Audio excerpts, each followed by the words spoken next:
Je suis Yael Morag et vous écoutez l'épisode 264 de Change ma vie, vulnérabilité, questions-réponses.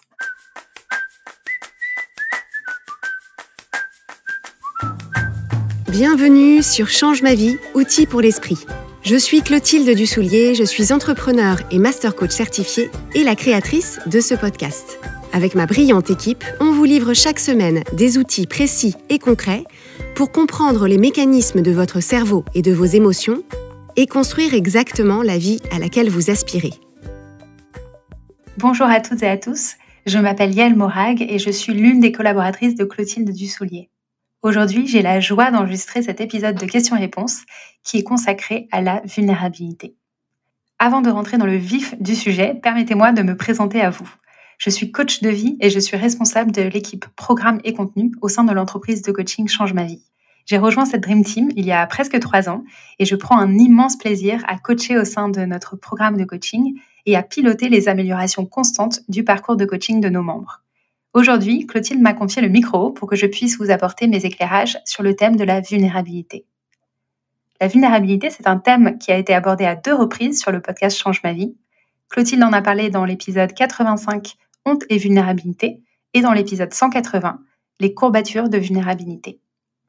Si vous ne les avez pas encore écoutés, je vous invite à le faire juste après cet épisode. Pour préparer cet épisode de questions-réponses, nous vous avons sollicité, chers auditeurs et auditrices de Change ma vie, pour recueillir les questions que vous vous posez au sujet de la vulnérabilité. Vous avez été très nombreux et nombreuses à nous transmettre vos questions, donc merci beaucoup.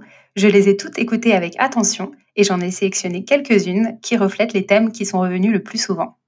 Sans plus attendre, je vous propose d'écouter la question de Sabrina. Voilà, je m'appelle Sabrina, j'ai 41 ans et en fait, moi, j'ai tendance à confondre vulnérabilité et faiblesse. Et en fait, j'arrive pas à changer mon mindset. Pour moi, la faiblesse et la vulnérabilité, c'est quelque chose qu'on ne doit pas montrer. C'est quelque chose qui fait de vous quelqu'un d'attaquable, en fait. Si les gens se rendent compte de votre vulnérabilité, eh bien, on peut vous faire du mal. Et en fait, j'arrive pas à changer ça. Je sais que c'est pas le bon mode de fonctionnement, mais impossible pour moi de changer vulnérabilité, faiblesse égale danger. Il faut surtout pas le montrer. Si vous avez des petites clés pour changer de mindset, ça serait super. Merci.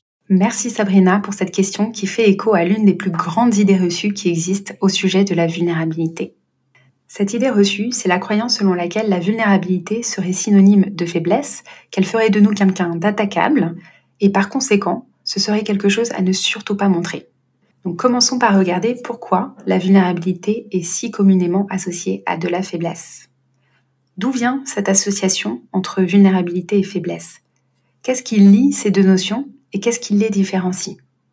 La vulnérabilité, telle que définie dans l'épisode 85, Honte et vulnérabilité, consiste à mettre au jour des choses de nous qu'on ne juge pas tout à fait acceptables et dont on peut avoir honte. À cette définition, Clotilde ajoute dans l'épisode 180, Les courbatures de vulnérabilité, que la vulnérabilité, c'est le fait de s'accepter soi-même et de se montrer aux autres tel qu'on est, sans masque ni armure, de façon vraie et authentique.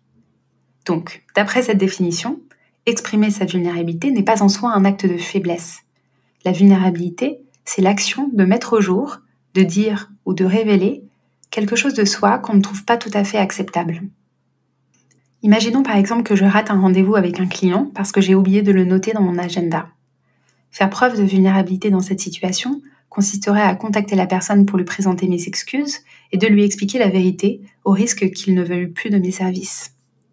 A contrario, ne pas faire preuve de vulnérabilité consisterait à ne pas prendre la responsabilité de mon erreur en inventant une excuse pour justifier mon absence et tenter de manipuler son opinion de moi dans l'espoir de sauver notre relation de travail. Dans cet exemple, on voit bien que faire preuve de vulnérabilité n'a rien d'un acte de faiblesse. On pourrait même l'associer à un acte de bravoure. Dire la vérité, même quand on en a honte, ce n'est pas faible, c'est plutôt courageux, vous ne trouvez pas ? Dans ce cas, pourquoi beaucoup de personnes associent-elles la vulnérabilité à la faiblesse ? Ce qui fait qu'on associe la vulnérabilité à la faiblesse, c'est qu'en faisant preuve de vulnérabilité, on met effectivement au jour des attributs qu'on juge faibles parce qu'ils nous rendent critiquables, parce qu'ils nous exposent au jugement et parce qu'ils augmentent nos chances d'être attaqués et donc rejetés. Donc, premier point de clarification, faire preuve de vulnérabilité, ce n'est pas une faiblesse en soi. Simplement, lorsqu'on fait preuve de vulnérabilité, on se sent plus faible parce que plus exposé aux critiques, aux jugements, aux blessures, ou encore au rejet. Et s'il est vrai qu'en se montrant tel qu'on est, de façon vraie et authentique, on s'expose effectivement aux critiques, au jugement ou au rejet des autres, c'est important de prendre conscience que ces risques et cette exposition existent avec ou sans vulnérabilité. Que vous vous montriez complètement vous-même ou que vous cachiez une partie de votre personnalité, de vos émotions, de vos opinions, de vos intentions ou de vos comportements, cela ne vous protège nullement du jugement, des critiques ou du rejet. Les autres restent libres de se forger leur propre opinion sur vous, de vous juger, de vous critiquer, que vous soyez authentique et vrai ou que vous ne le soyez pas. Donc, quitte à être jugé et critiqué, j'aurais tendance à dire autant l'être pour qui vous êtes vraiment, plutôt que pour une version de vous qui n'a absolument rien à voir avec vous. La deuxième chose que j'aimerais souligner, c'est que lorsqu'on pense à la vulnérabilité, notre cerveau est très alerte sur les risques auxquels on s'expose et il occulte bien souvent les opportunités et les bénéfices que peut nous apporter cette même vulnérabilité dans nos relations aux autres. Chaque risque pris vient avec son lot de bénéfices. Et le grand bénéfice de la vulnérabilité, c'est qu'il s'agit d'un ingrédient indispensable à toute relation extraordinaire dans laquelle vous vous sentez libre, authentique et aimé pour qui vous êtes. Quand on refuse de se montrer vulnérable, on se prive de la véritable connexion aux autres. Sans cette prise de risque, il est impossible de se relier cœur à cœur avec une autre personne. Donc certes, se montrer sans armure nous expose au risque d'être jugé, critiqué, de ne plus être apprécié par certaines personnes, mais c'est la seule façon de vivre des relations dans lesquelles vous vous sentez libre et authentique. Et c'est justement en ça que la vulnérabilité peut être vue comme une véritable force. Se montrer vulnérable requiert bien plus de courage que de masquer ses émotions, ses faiblesses, ses difficultés et ses erreurs. Se montrer vulnérable, c'est admettre que l'on ne sait pas tout et que l'on ne détient pas toute la connaissance. Se montrer vulnérable, c'est aussi admettre qu'il nous arrive de nous tromper ou de ne pas toujours agir en alignement avec nos valeurs. Et ce n'est que comme ça qu'on peut donner à voir à soi, puis au monde, une image réaliste de ce à quoi ressemble notre véritable humanité.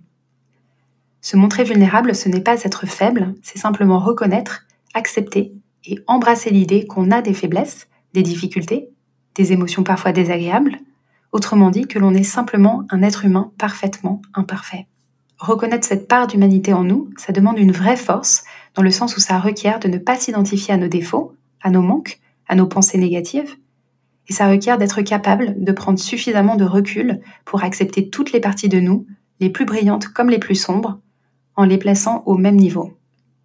Donc, si comme Sabrina, vous avez du mal à voir la vulnérabilité comme une force, ou à vous détacher de cette idée qu'être vulnérable, c'est être faible et sans défense, je vous invite à remplacer l'association vulnérabilité égale faiblesse par vulnérabilité égale authenticité, vulnérabilité égale humanité, ou bien vulnérabilité égale liberté.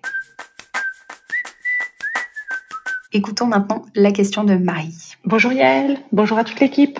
Voilà, moi j'aimerais accueillir plus de vulnérabilité dans ma vie, notamment parce que je crois très fort que la vulnérabilité permet une connexion plus authentique, notamment entre moi et moi, mais aussi entre moi et les autres.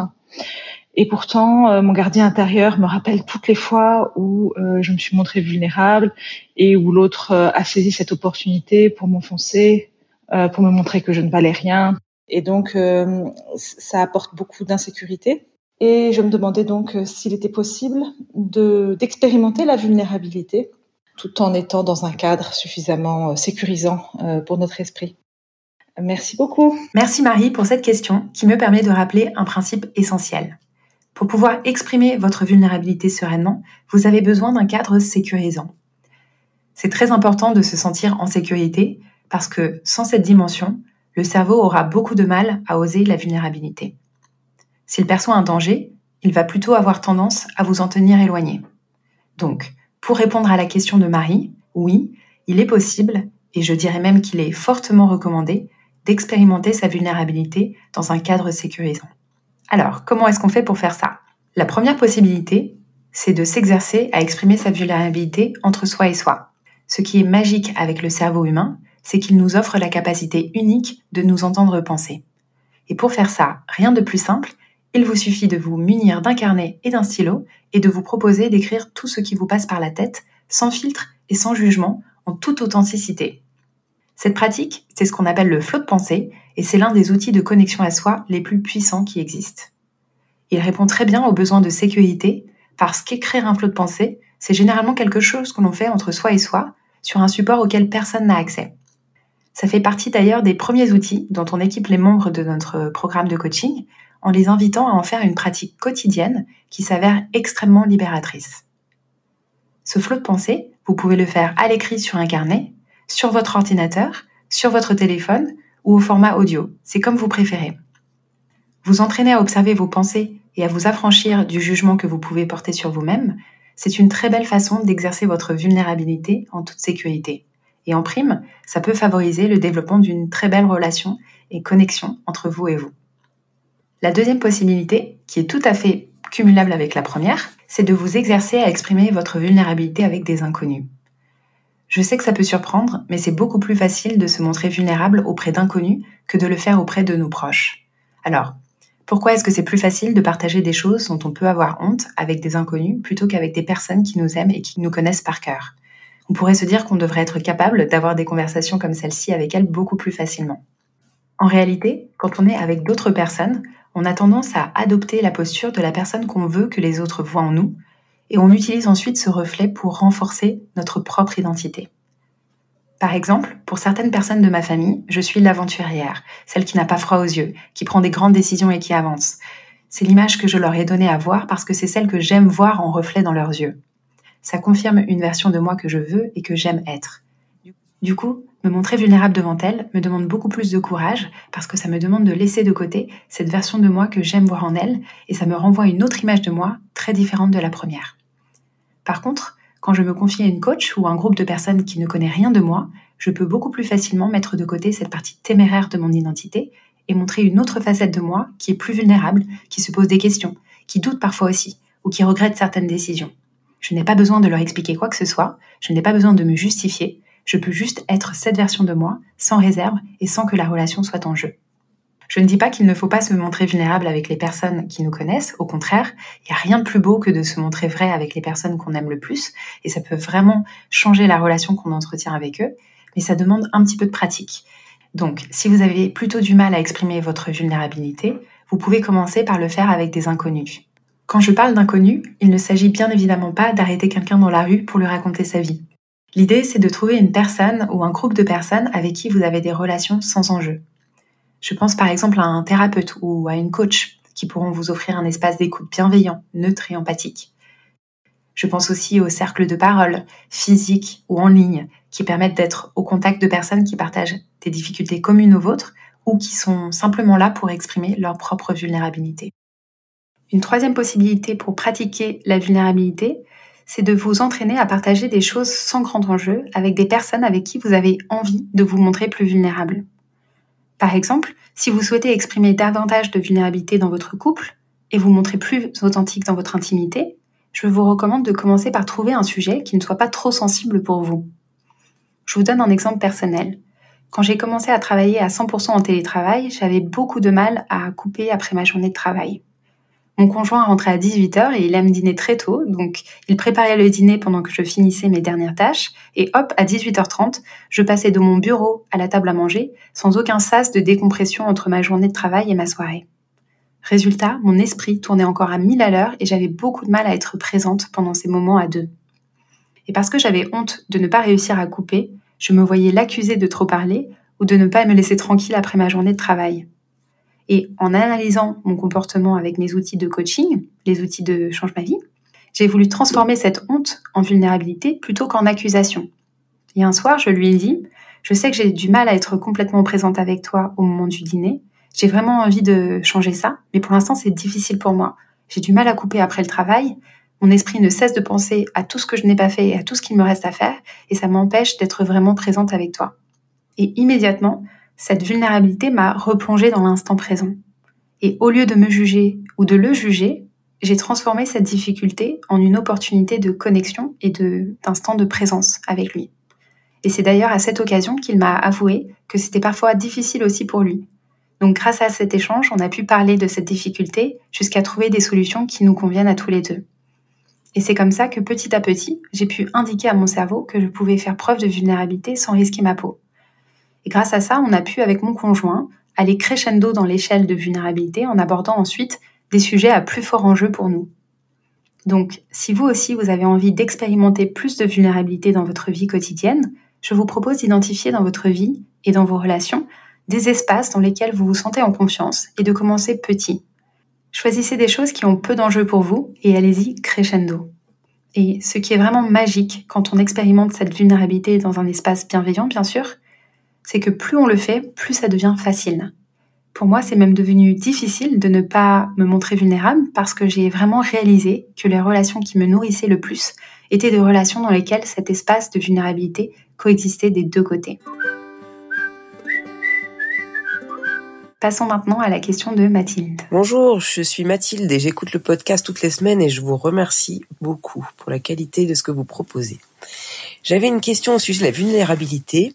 Je voulais savoir, lorsque on ose parler de sa vulnérabilité avec une personne, dans quelle mesure est-ce que ça n'ouvre pas la possibilité à l'autre personne de nous sauver et nous-mêmes de nous mettre déjà dans une position de victime? Et est-ce que ça biaise pas la relation? Voilà, merci beaucoup. Donc, autrement dit, est-ce que faire preuve de vulnérabilité ne risque pas de créer un déséquilibre dans la relation, avec d'un côté le sauveur et de l'autre la victime? La réponse que j'aimerais apporter à Mathilde et à celles et ceux qui se posent la même question, c'est que se retrouver ou non dans une position de victime ne dépend pas du fait de se montrer vulnérable, mais plutôt des intentions avec lesquelles on choisit de se montrer vulnérable. Se montrer vulnérable ne créera pas les mêmes résultats si on le fait avec l'intention de se faire plaindre ou si on le fait par souci d'authenticité et de connexion à l'autre. Imaginons une personne qui n'a pas obtenu la prime de fin d'année qu'elle espérait. À la pause déjeuner, elle retrouve une amie qui lui demande de ses nouvelles. La personne lui répond alors « J'en peux plus de mon travail, ça devient insupportable de travailler dans ces conditions, on fait des heures pas possibles et on n'a aucune reconnaissance, c'est vraiment malsain. » Tandis qu'exprimer sa vulnérabilité par souci d'authenticité pourrait ressembler à « ça va pas top, j'ai pas eu la prime que j'espérais au travail et je crois que je suis vraiment déçue. J'ai beaucoup donné cette année, j'avais beaucoup d'attentes et je crois maintenant qu'il va falloir que je change quelque chose. » Vous entendez la différence ? Dans le premier cas, la personne se place en position de victime de ses conditions de travail, et dans l'autre, elle prend la responsabilité de ses émotions et les exprime sans chercher à se faire plaindre. Tout de suite, ça crée un espace propice à l'empathie et à la connexion entre elle et la personne qui parle, qui peut, à son tour, se sentir libre d'exprimer ses propres émotions ou difficultés. Si vous avez peur que l'expression de votre vulnérabilité déséquilibre la relation, je vous propose de vous demander « Pourquoi souhaitez-vous vous montrer vulnérable ?»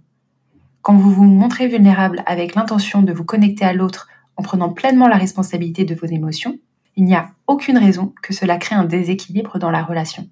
Au contraire, vous montrer vulnérable sans attente ni condition permet simplement d'envoyer à l'autre un message important qu'on a toutes et tous besoin d'entendre. Tu n'es pas seul, tout le monde a ses difficultés, tu es en sécurité, tu peux baisser les armes, tu peux être toi quand tu es avec moi. En faisant preuve de vulnérabilité, on donne à l'autre l'autorisation d'en faire de même. On lui donne l'opportunité de donner et de recevoir de l'amour, du soutien et de l'aide en retour. Et plutôt qu'un déséquilibre, ça permet une ouverture et une qualité de relation sans pareil. Donc si vous avez l'idée qu'être vulnérable, c'est comme poser un gros sac de nœuds sur quelqu'un, que ça va être lourd pour l'autre ou que ça va vous mettre en posture d'être sauvé, je vous propose de questionner et de clarifier vos intentions. Pourquoi souhaitez-vous exprimer votre vulnérabilité avec telle personne ou tel groupe de personnes ? Est-ce pour obtenir quelque chose en retour ? Est-ce pour vous prouver quelque chose à vous-même ou à une autre personne ? Est-ce pour faire plaisir à l'autre ? Est-ce pour vous plaindre ? Ou est-ce simplement par souci d'être authentique et pleinement vous-même dans cette relation ?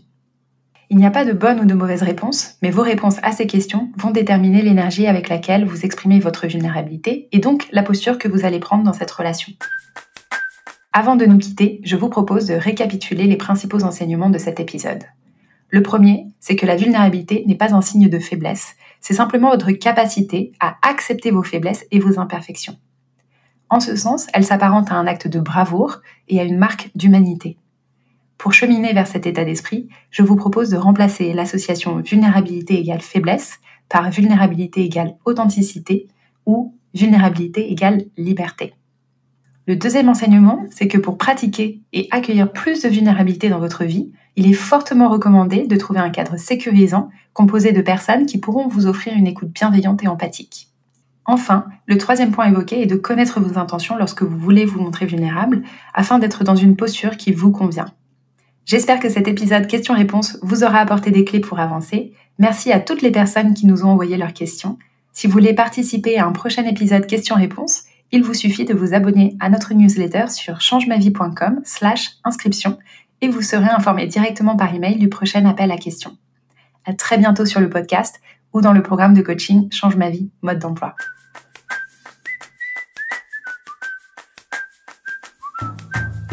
Si vous aimez Change ma vie, vous allez adorer Change ma vie, mode d'emploi. Change ma vie, mode d'emploi, c'est le programme de coaching qui va vous donner des ailes pour atteindre tous vos objectifs de vie. Grâce à notre méthodologie unique, nous allons vous guider pas à pas pour développer la vision riche et vivante de ce que vous voulez.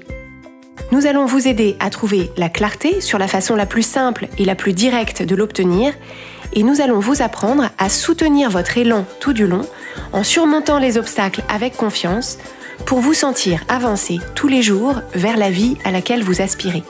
Si vous écoutez Change ma vie, c'est que vous savez que vous avez une vie extraordinaire à vivre. Une vie qui a du sens et un impact, et c'est notre mission et notre passion de vous y aider. Je vous donne donc rendez-vous dès aujourd'hui sur changemavie.com/coaching pour avoir toutes les informations.